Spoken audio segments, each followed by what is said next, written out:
Hey there, and thanks for tuning in to this episode of the Disciple Making Church podcast. I am Mike Keaton. I am part of the Impact team here at impactdisciples.com, and we are talking about disciple making, all things disciple making. I am joined again with Pastor Ken Adams, founder of Impact Ministries and lead pastor of Crossroads Church. And we are so appreciative of you tuning in to these podcasts and letting us share with you some of the things that we're learning and have learned, and that's why we do this. It's for you and to help build God's kingdom through the mission of disciple making. And so, Ken, we have been talking about the values of a disciple making church. And so if you are just maybe tuning in today for the first time and have not heard those, we're in a little bit of a series here talking about the values of a disciple-making church. And so we've done several of those already. I think this is the fourth installment of that series.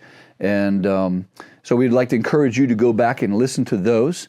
You can find those at impactdisciples.com. But today we're going to continue that with another one of those values on a topic that's pretty dear to our hearts around here in our church at Crossroads, but also in a disciple-making church, and that is in the context of small groups. So we're going to be talking about that today, Ken. So why don't you start us off and kind of just share a little bit about that, and we'll get going here. One of the reasons we're talking about values is that values are important in every church, but particularly we want the right values to be in place for a disciple-making church. And so here's what happens a lot of times is that churches will sometimes, they might split over personalities or differences or different approaches to ministries, but a lot of times they will divide or they'll split over values more so than they will over beliefs or, just government and those kinds of things. There's a lot of reasons that we want to talk about values because it's so important to the unity of a church. You got to have the right values. That's key for a church. And so one of those values that we've lived by for the whole, 34 years that our church has existed is this value of prioritizing small groups. And so that's what we want to talk about today. And actually, a few months ago, we did a whole series on our values. And I thought a great place to begin, Mike, would be just to see a short clip as I talked about the priority of small groups in a weekend service. And so take a quick look at this clip, and then we'll come back. We'll talk more about that. What Jesus did, his plan, Jesus' plan to change the world, because he is the only one that can make a difference. And his plan to get the message of redemption to everybody is that it started with a small group of 12, and he was going to turn their lives upside down so that when he sent them out, they would turn the world upside down. And that's exactly what the Bible says in Acts chapter 17. So what Jesus did is that he radically changed over a period of 3 years by being with. How many of you know if you spend 3 years with Jesus, you'll be different? Come on, ain't that right? So he spent 3 years with them, and then he sent them out so that they would change the lives of other people, and they did, and that is the reason you're sitting here today. Because if they had refused to do that, if they had said to Jesus, you know what, we're not going to multiply, we're not going to birth any new groups, we like it the way we got, we got our holy huddle and we're happy, you wouldn't be sitting here today. And you wouldn't be spending the rest of eternity in heaven. He was counting on those 12. Jesus did something. These guys started out, they were untrained, ordinary men. And they went farther and they went faster because he took them into a small group for 3 years. If you want to go farther and faster in your faith, you ought to be a part of a small group. Ken, that was a great word that you shared with our church, and I'm sure our viewers are going to appreciate everything you shared there. But why don't you kind of just launch into that a little bit further? You know, we always talk about how we're trying to do our best to flesh out the mission of Jesus in our day and time, in our current context. And we always try to follow the methodologies of Jesus. That's right. And so you actually say a lot of times at our church that everybody needs to be in a small group. Now, why is that? Yeah. Well, I've said it 1 or 2,000 times, right? At least. And so we do say it a lot. And I will say this, Mike. One of the things that I learned very early on when I was just starting out as a church planner and trying to get our church started, I heard somebody say that there is a difference between a small group church and a church with small groups.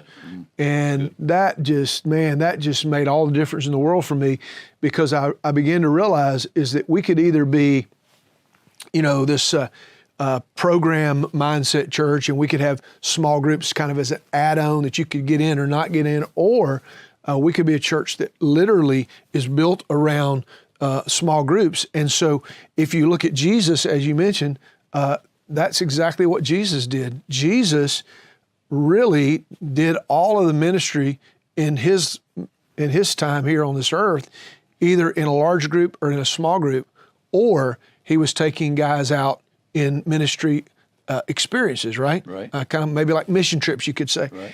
And so if you think about that, then we as a church today, we want our church to be built on that same concept. We want our church to be built the way Jesus built his movement. And so we have large group environments on our weekend, but then we have small group environments all throughout the week, where really and truly that's where we do life together. That's where we grow together, challenge each other, love each other, pray for each other. All those things happen just like it did with Jesus, because Jesus started and built his movement in the context of a small group.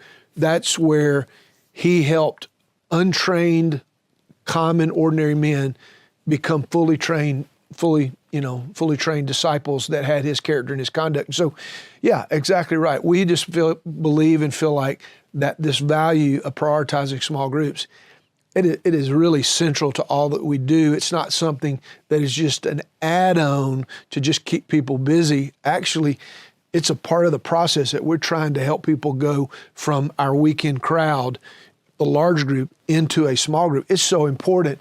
It's actually a part of membership here in our church. Yeah, we've done these podcasts, Ken, on strategy before, and what does that look like? And so really it's a piece of the process. Yeah. It's a piece of the strategy. Right. It's not, like you said, it's not a program that you just added on. So that's the difference between of and with. Right. Yeah, so that's good. So how do we see that fleshing out? I mean, obviously it didn't stop with Jesus. Right. So the early church Right. immediately began to, install that whole process with them as well. Yeah. Yeah. And we see it in Acts chapter 2. Right. It's very clear that the Bible says is that they met together in two ways. They met in the temple court, and then they met from house to house.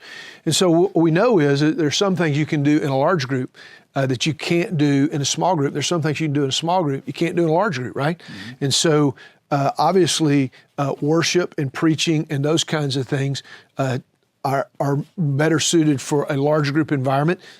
In the New Testament, they had 3,000 people on right after Pentecost, the first day the church started. They had a huge crowd of people, and so they definitely needed to go to the temple court for some large group things, but they also were able to really do so many things in those house groups, in those small groups that met in those homes. They really had life-on-life interaction where they really were caring for one another. They were devoted to the study of the apostles' teaching. They were praying and having fellowship. All that's recorded in Acts chapter 2.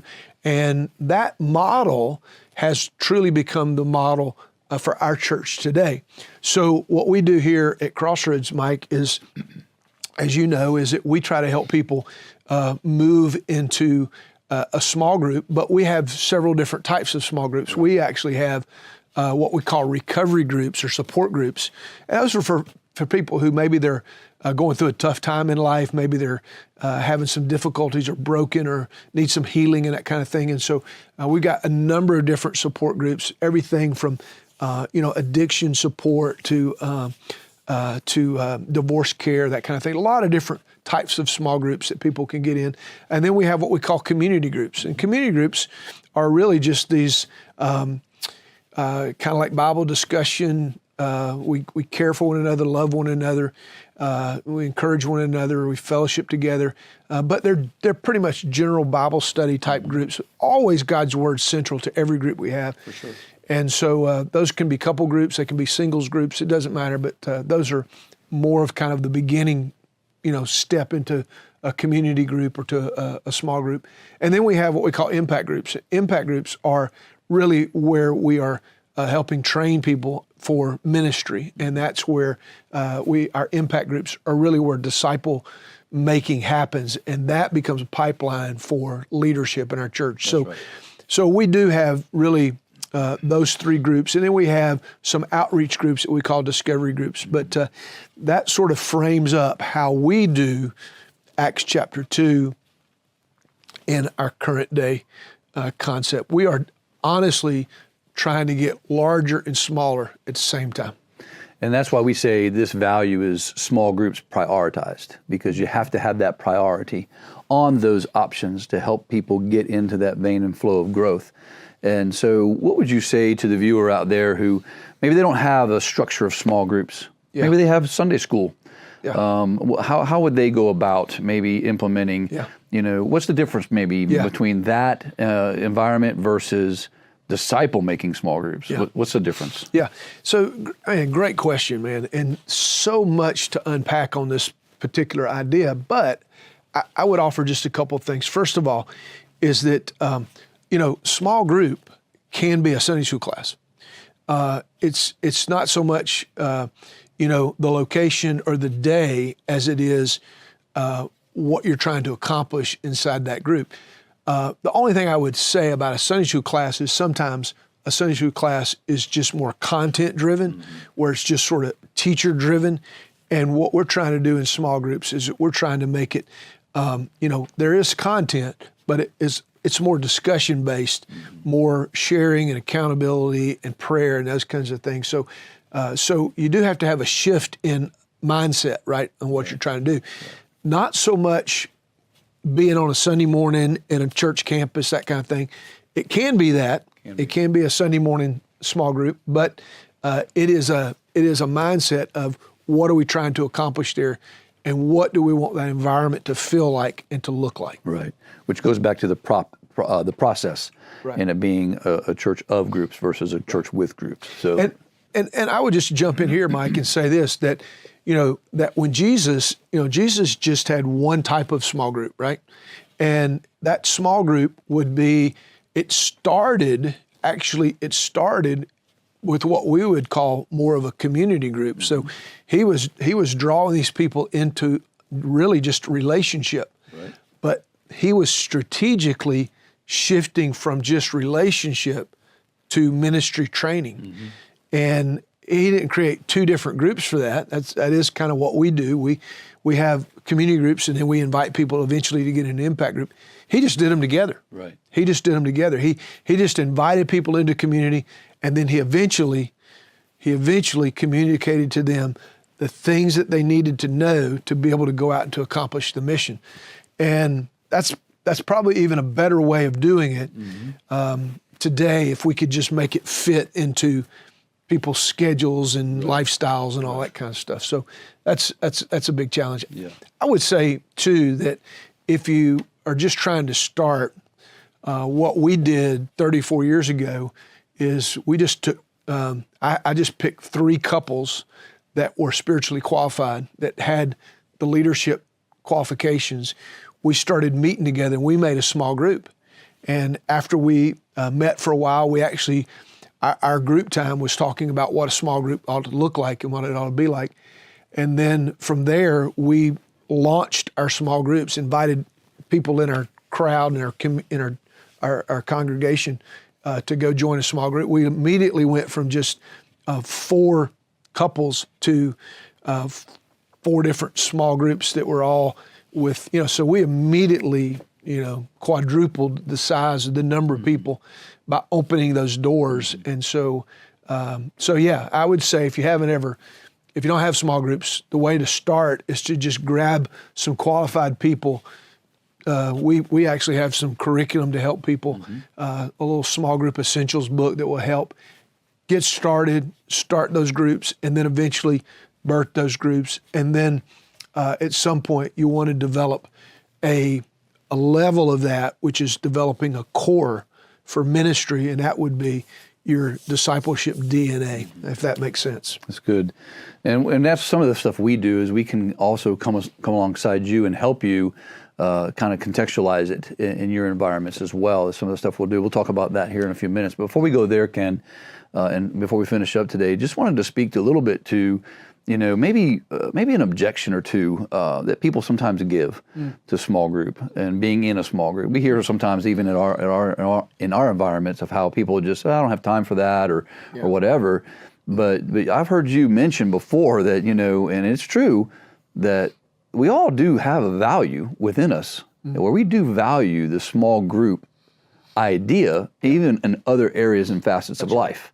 So why don't you speak to that real quick, and then we'll try to give some our viewers some direction. Yeah. That's a good point. And the reality is that we all have small groups in our life. They just might be in different areas, right? So we might have picked a group of people that we do life with, but they may not necessarily be focused on spiritual things and focused on spiritual growth. And so, if you think about it, we look at our kids and we want to have our kids in a school or in a classroom with the smallest teacher-pupil ratio we can get. You don't want to send your child to school with 100 other students. If you're trying to learn an instrument, you want maybe a private lesson or 1 on 2 or 3. You don't want to be in a whole class. I mean, it just doesn't work, right? And so if we have that same concept for other areas of growth in our life, why wouldn't we also want that for spiritual growth in our life? Or even more so. Even more so is right, yeah. So again, you started it off the right way. If Jesus is our model, how do we not want small group to be a part of our lives? Right. We can also come alongside you and help you in all kind of other ways, where we do consulting, where we do seminars, all kind of different things like that. All that is available at impactdisciples.com. And if there's any other way that we can be of help and service to you in your ministry context, in the context of disciple making, we're willing to share. Just let us know. Reach out to us. You can like this, share it out there with all your friends. And if there's any way we can come alongside you, we're here to do that. Thanks for tuning in today. We'll see you next time.